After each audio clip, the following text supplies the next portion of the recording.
Bring up. Bring up is to mention a topic or start talking about something.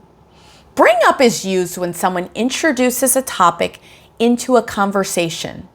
Now, you're not physically bringing anything. You're bringing an idea, a problem, or a subject into the discussion.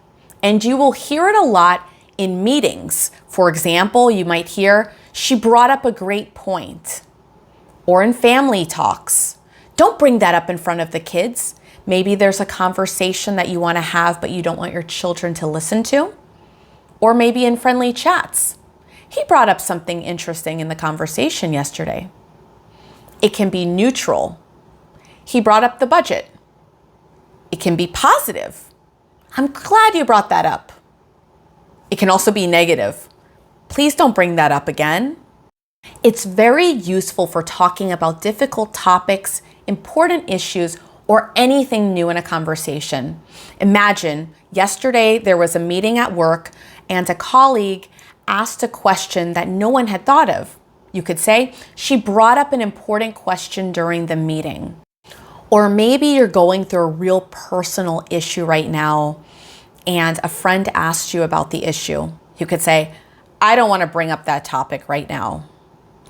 You might also have a colleague at work that has a lot of issues and he needed to speak with his manager. You could say, "He brought up his concerns with his manager." Maybe you were in a meeting and somebody mentioned a really important point.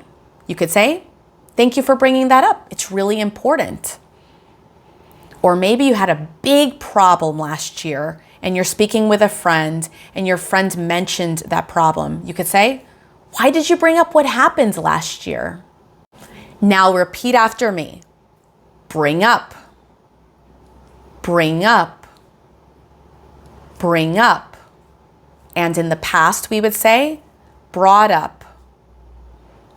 Brought up.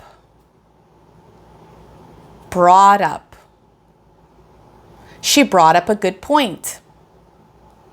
Don't bring that up again. I'm glad you brought that up.